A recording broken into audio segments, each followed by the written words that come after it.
Hi friend, स्वागत है आपका सत्येंद्र ITI के डिजिटल लर्निंग क्लास में। मैं दिनेश कुमार आज आप सबों के लिए लेकर आए हैं डीसी मोटर के कुछ क्वेश्चन सेट, जिसको हम लोग एक एक करके देखेंगे। तो फर्स्ट क्वेश्चन को हम लोग देखते हैं। क्या है क्वेश्चन है प्रेस रोलिंग मशीन में, प्रेस रोलिंग मशीन में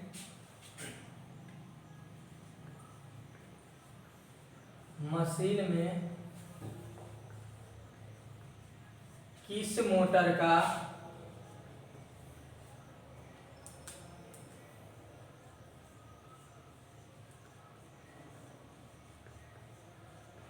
प्रयोग किया जाता है।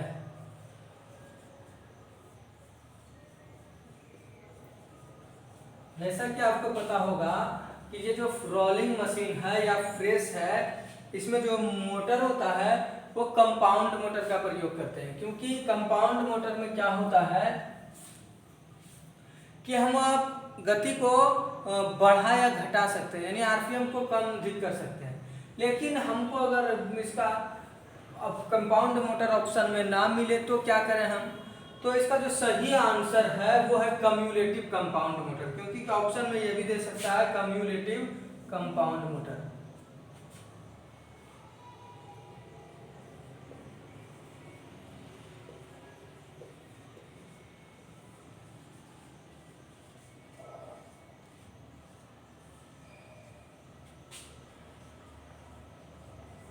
मतलब प्रेस हो या रोलिंग मशीन हो, इसमें किस प्रकार के मोटर का प्रयोग किया जाता है? तो कम्युलेटिव कंपाउंड मोटर का ही प्रयोग किया जाता है। कई बार ऑप्शन में आपको ना तो कम्युलेटिव मिलेंगे, तो आपको इतना ही ऑप्शन मिलेगा कंपाउंड मोटर। तो ये भी सही है, कंपाउंड मोटर ही सही है।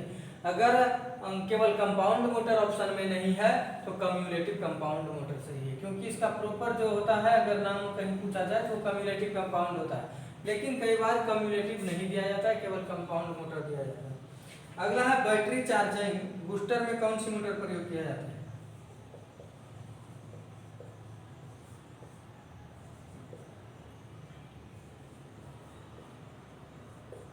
Battery charging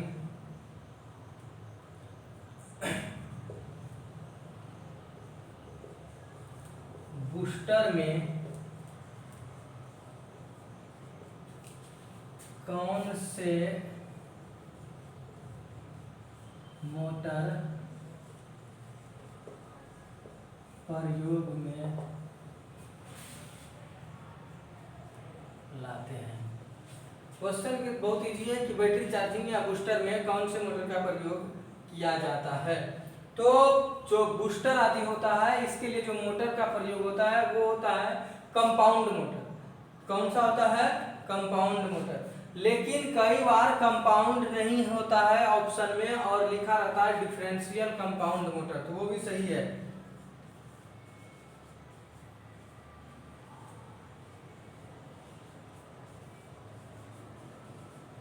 differential compound motor. तो किसका प्रयोग होता है बैटरी चार्जिंग या बूस्टर में? कौन से मोटर का प्रयोग होता है? तो डिफरेंशियल कंपाउंड मोटर का प्रयोग किया जाता है। और तीसरा है सीरीज मोटर को चलाने के लिए, सीरीज मोटर को चलाने के लिए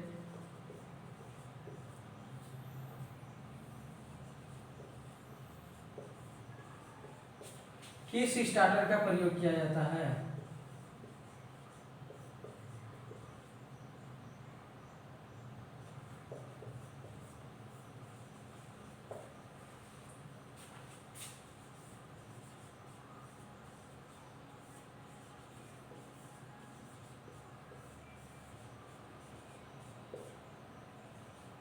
किस स्टार्टर का प्रयोग किया जाता है? तो हम बताए थे थ्योरी क्लास में कि सीरीज मोटर को चलाना अगर हो तो हम लोग स्टार्टर का प्रयोग करते हैं। सबसे पहला तो मोटर को चलाने के लिए डीसी मोटर, कोई भी मोटर हो डीसी का, तो उसे चलाने के लिए हम लोग किसका प्रयोग करते हैं? स्टार्टर का। जैसे में 2 पॉइंट, 3 पॉइंट और 4 पॉइंट स्टार्टर होता है। तो यहाँ क्वेश्चन है कि सीरीज मोटर को चलाने के लिए किस स्टार्टर का प्रयोग किया जाता है। तो सीरीज मोटर को चलाने के लिए किसका किया जाता है,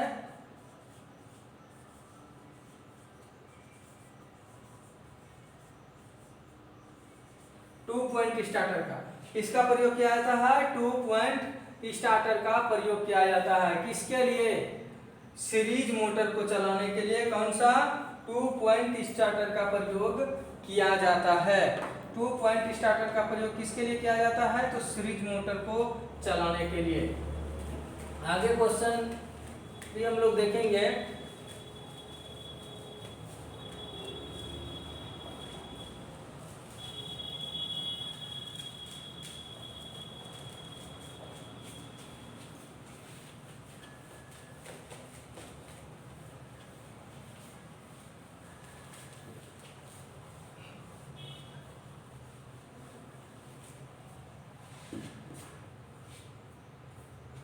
अगला है एनवीसी का पूरा रूप क्या है, यानी पूर्ण रूप क्या है।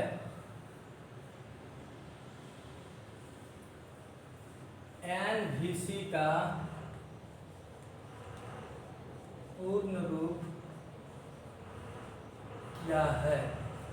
तो आपको पता होगा कि एनवीसी कहाँ लगते हैं। एनवीसी कहाँ पर लगते हैं, तो स्टार्टर में लगे होते हैं। एनवीसी कहाँ लगे होते हैं, स्टार्टर में लगे होते हैं, जिसको क्या कहते हैं, नो वोल्ट कॉइल।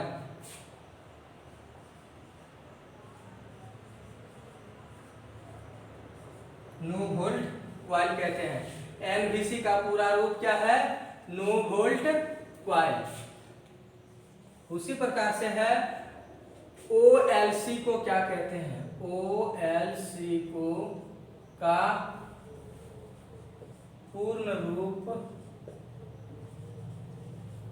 क्या है, या पूर्ण रूप है।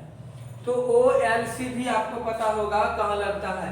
2 पॉइंट स्टार्टर में केवल ओएलसी नहीं होता है, जबकि 3 पॉइंट और 4 पॉइंट अगर स्टार्टर की हम लोग बात करें तो वहां क्या होता है, ओएलसी होता है। और ओएलसी क्या काम करता है कि ओएलसी एनवीसी को शॉर्ट करता है। आपको थ्योरी में हम बताए थे कि ओएलसी और एनवीसी का काम क्या है। तो ओएलसी क्या करता है, एनवीसी को शॉर्ट करता है ताकि कनेक्टिंग आर्म पुनः अपने स्थानों पर आ सके। तो ओएलसी का क्या होता है, ओवरलोड कॉइल।